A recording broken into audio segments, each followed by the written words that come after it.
Hello everyone, 82 degrees, happy Tuesday. So I want to get right into it. I was watching some more stuff on Jeffery Dahmer, and I guess we could call this part 2 on my thoughts of Jeffery Dahmer. I think I'm going to start with a paranormal channel. I've said this before, and I want to say it again. Some of you paranormal channels, you guys, I understand that you get into relationships and you want to include your significant other on your channel, because everybody's really happy about your relationship. They're happy that you're going to get married. And so you figured, oh, well, let me go ahead and include my significant other in this, right? Here's the problem. Some of your significant others don't do research. And from what I gather, you didn't either. You kind of just winged it. You've heard of the case, but you winged it. I guess because you wanted to show, like, we don't know very much about it. We're going to wait for them to tell us when we do the EMP and the Estes, then we'll find out. No, by that point, you already knew. You knew where I think the royal apartments were. I think that's what they were called. You know where the ambassador was. You went to both places. Yes, the royal apartments had already been demolished. It was just a field, but you went there. You had the opportunity of the lifetime, and you didn't snatch it as you should have. And this is where I really got upset with this channel. I'm not going to mention the name because apparently this is a very popular paranormal channel. And he has two, okay? And one of them, he's made it more political. And that's where I started to back off, and I was just like, you know what? Yeah, you're not even paranormal anymore. You're a political channel now. That's neither here or there, okay? Now, this was done about 4 years ago, I believe. And they went to the field, he and his girlfriend at the time. I don't even know if they're married now. It doesn't really matter to me, but he and his girlfriend went over there to the royal apartments where they were, the empty field. They put the EMP down there, and then they did the Estes. That's where it really gets interesting, because Conorak came through. Conorak was the youngest victim. Apparently there was another young victim, but as far as I know, Conorak was the youngest. And at first, when he came through, the girlfriend was not even asking the right questions, and she was even trying to lead the conversation. She was trying to fill in the blanks, and she was doing a really bad job about it, because it had nothing to do with what Conorak coming through was trying to say. Let me tell you, the very first thing he said was cheese. He said beer and then cheese. And then he says, oh, was he making fun of you? Ma'am, did you not know that that's how Jeffrey would lure his victims, by offering them money to take pictures? Did you not read about that part? I'm so pissed. It's like, if you're going to help in this paranormal investigation, inform yourself. And for the love of God, be quiet. So anyway, he says beer. He would get them drunk. He would give them meds, right? He would take their pictures. And then he would do what he would do. We already know. So, She named a different name first. She said some other name. I think she said Earl or something like that first. And then I was like, no. Like, he's telling you who it is. The person coming through is telling you who they are. Why the hell would you come up with another name? You know? And then I think Conrad mentioned ran away. And then she was like, oh. And then everybody's like, oh. And I'm like, you all sound so stupid. Please, for the love of God, stop with a oh and ooh. It throws everything off. Okay? Anyhow, she says, oh, so it's Conrad. And then she's like, and then the victim says, Conrad, he says, arrested. And then she's like, yes, Jeffrey did get arrested. And then he says, laughing. And then she says, laughing? Are you happy that Jeffrey got arrested? And I was like, that's not, he is basically walking you down to exactly what happened to him. And then even before all that, you all, she says, Jeffrey's in jail, yes. No, what did she say? No, Jeffrey got murdered.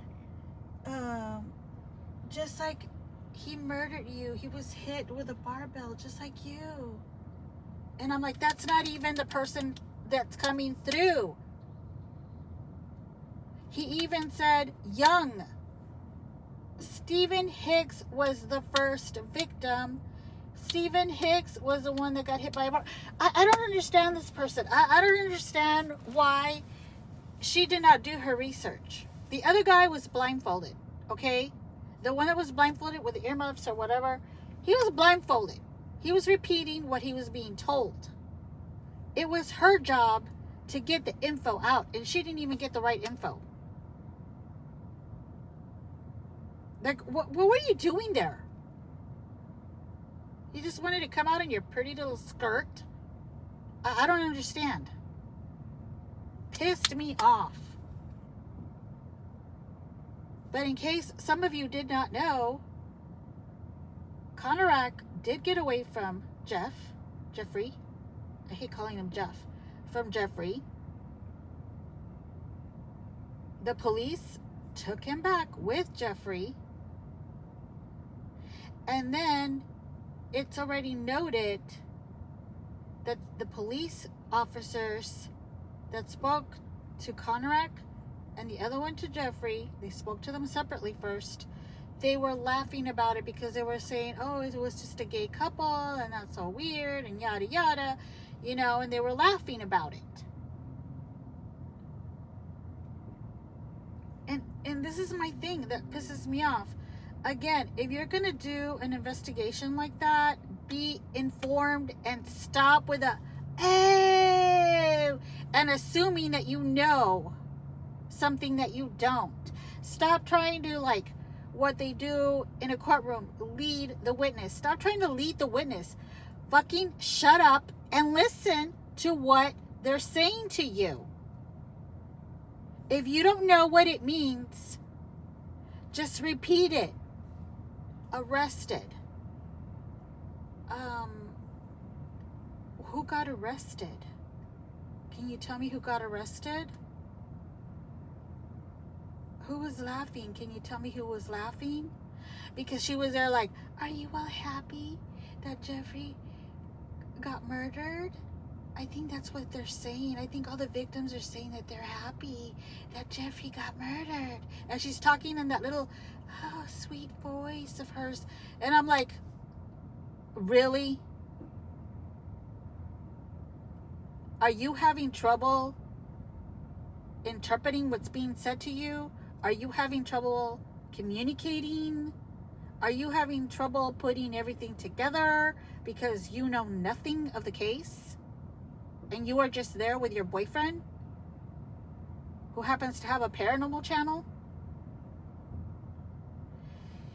She could have gotten so much more information and asked so many more questions. You know, and they blew it. They wasted their time. Honestly, I think they wasted their time going all the way over there, doing this investigation,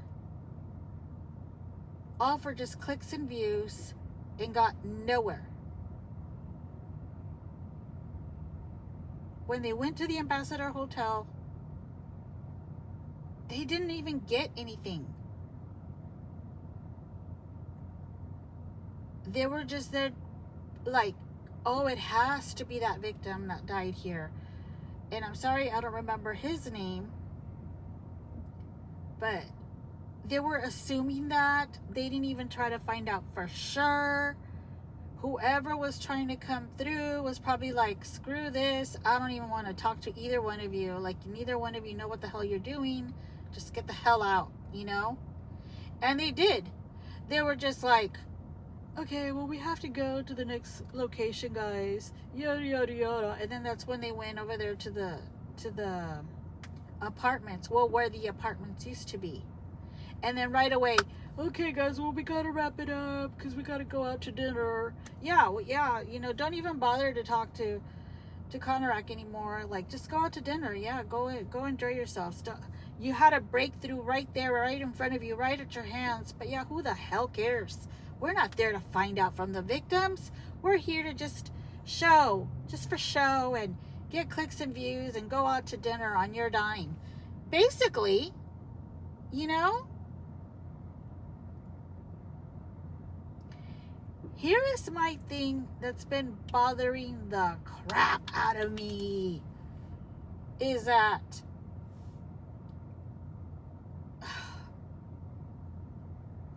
before Conorak, Jeffrey had met Conorak's older brother, took him back to his apartment, SA'd him, and he got away. Sumsack, I think that's his name. And he got away. He went home. He told his family what had happened. He was lured the same way as all the other men were. And he told the family what had happened. The family was outraged. I believe they even got to go to court for that.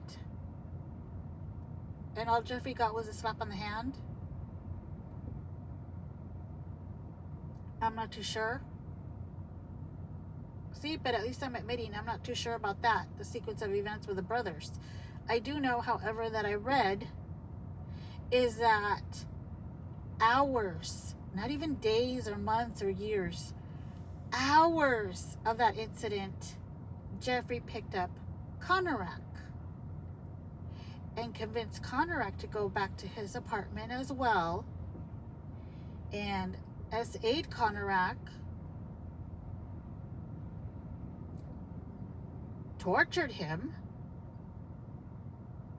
and that's when Conorak managed, by the grace of God, I don't even know how it happened, he was able to get away, and unfortunately those two imbeciles took him right back.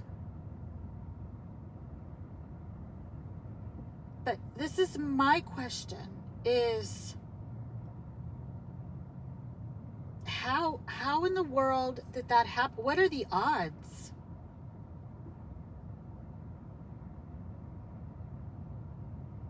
Did Jeffrey just have a stroke of luck that day where he picked up two family members in one day?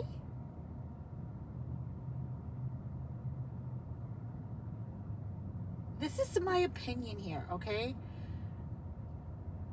I feel that Jeffrey might have studied these two boys, these two brothers. Oh, I also wanted to add that when I'm just going to call him S because I don't want to like mispronounce his name. The older brother, when that happened to him, and he went home and he told the family about it, I don't understand how the parents did not tell Konarak, hey, if you're out there and there is some man that comes up to you, I know we're hard on money right now, we need cash and everything, but if some man comes up to you, offers you money and wants to take you back to his place, do not go. Look what happened to your brother. Don't go. Don't worry about it. We'll figure out about the money situation. Do not go. You come straight home. Did they not have that conversation?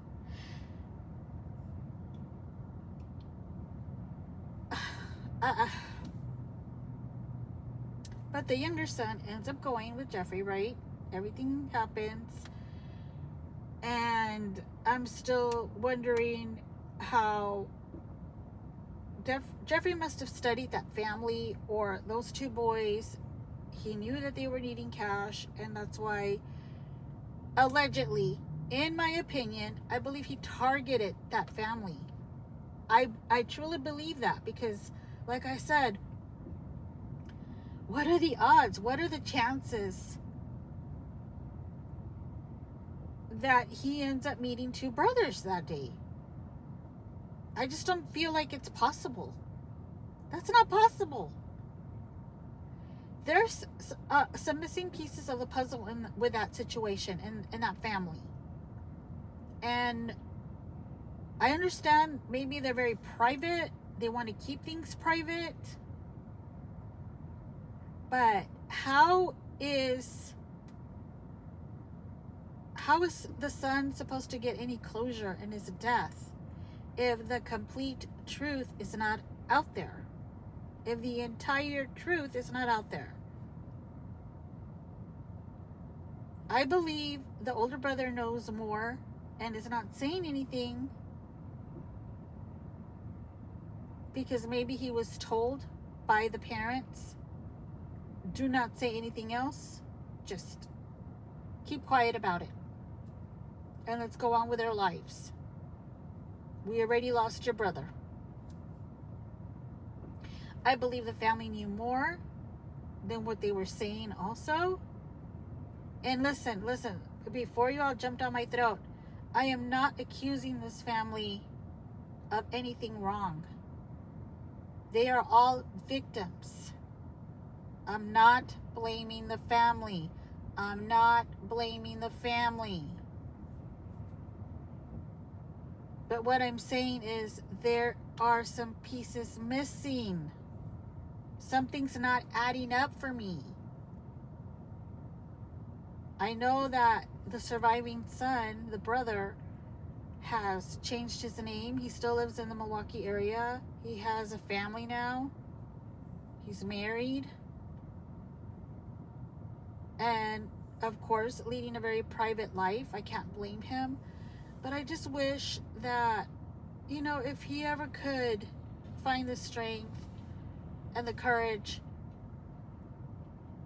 write a book.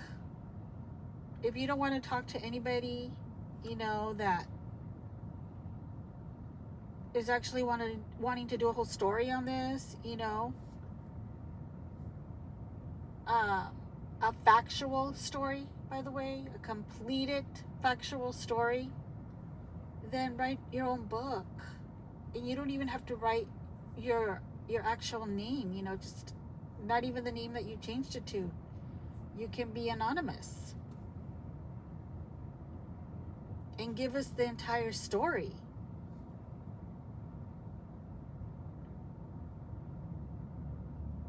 Well, Moon, they don't owe you the entire story. They don't owe you any answers. Don't you just hate when people do that? In any case, they're a private family. They don't owe you anything. Well, you know what?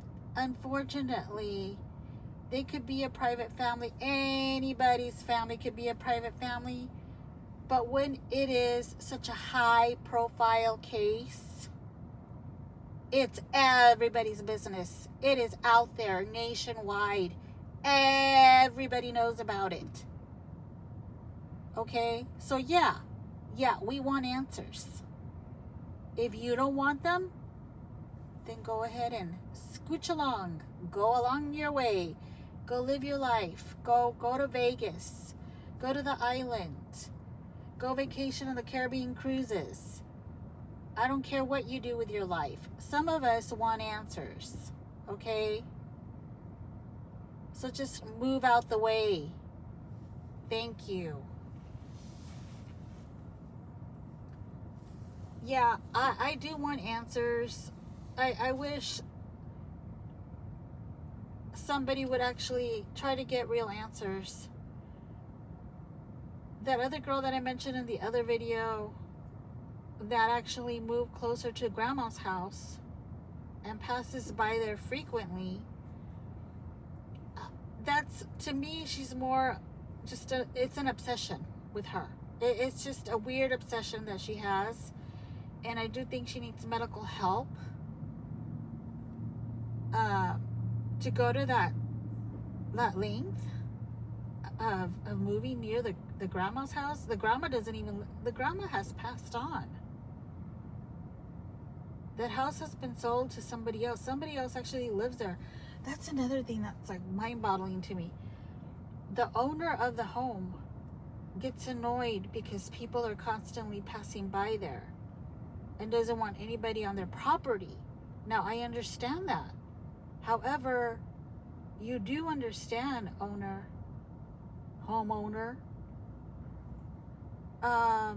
you are living in a home where people were murdered. They did not die of natural causes. They were murdered, and, excuse my French here, graphic warning, dismembered. You bought the house and you think people are going to stay away? I'm even surprised that house even sold and wasn't condemned. It is a nice home. And it looks like a nice area too. But yeah, that home should have been knocked down. Just like the the apartments. Speaking of the hotel, apparently at the Ambassador Hotel, you can rent the room. It's been supposedly renovated. That's where I'm a little confused, because when that channel that I'm referring to went over there and stayed over there, it had already been renovated. This other girl that just recently stayed there, she talked about how there was like DNA still on the carpet, the red DNA stuff was still on the carpet. Some of it was on the bathroom door frame. And I found that a little weird, because I'm like, wait a minute, the hotel would not rent out that room as is. Come on now. They had to have freshened it up in order for somebody else to stay in it. That's kind of weird to me too. That's kind of off. But anyway, yeah, but she does nothing. She did nothing. No paranormal. She didn't try to reach out to any of the victims. She's just kind of like, I'm sorry. She seems like a really nice person, but she's full of baloney. Just to come out and say, oh, I have this connection with Jeff. I feel like he's communicating with me. And therefore I wrote a book. Really? And by the way,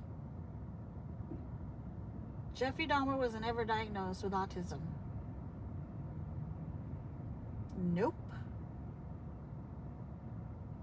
So hers is more of a, in my opinion, type of book. And she should have stated as that.